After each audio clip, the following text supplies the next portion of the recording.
One day I was not feeling that well, looked like I was a little bit short of breath. I went to see my doctor. And they told me I find a little spot size of a diamond.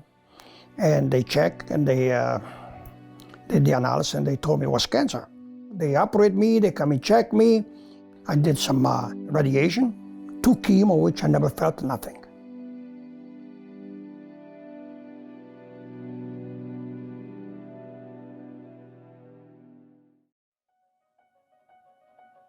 Then they come up, no, you qualify for immunotherapy. Immunotherapy is a new pillar of cancer treatment. When we think about immunotherapy, we're looking at engaging a patient's own immune system in an effort to fight the cancer on their behalf.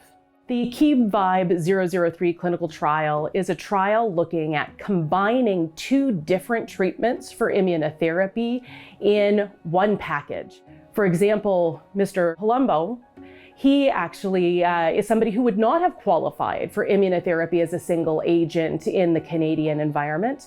But because he participated in this clinical trial, he's had access to not only immunotherapy, but the possibility of a combination. Immune therapy is probably the biggest drug treatment that's come through as new treatment for cancer patients, giving them longer years of survival and better quality of life. We never know when we start a trial if it will be effective for people, so it's really exciting to see that this has worked for a lot of our patients. Right now, everything's okay. Last CT scan they did, actually before that she did one, everything's working well. I said, okay, that's great. 9 weeks late, we did it again, and she was so happy. And she started yelling at me, everything looks good, ba-bing, ba-bam. I said, you're happy, I'm more happy than you.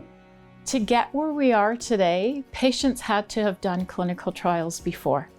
And the patients that we look after are very committed to research as well. They obviously hope it will help them, but they realize too, if it won't benefit them, they hope it may benefit someone else down the line.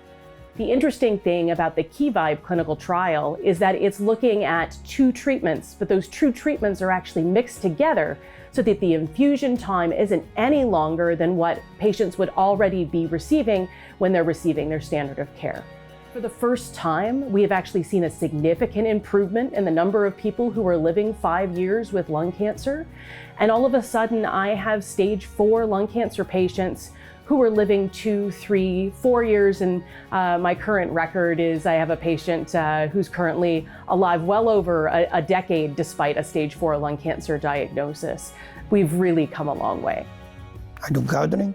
I do any work, it's inside the house. That's what I do, that's what I keep going with my life, and I hope, keep going like that. At least after I have 95, 96, then God's will, we see.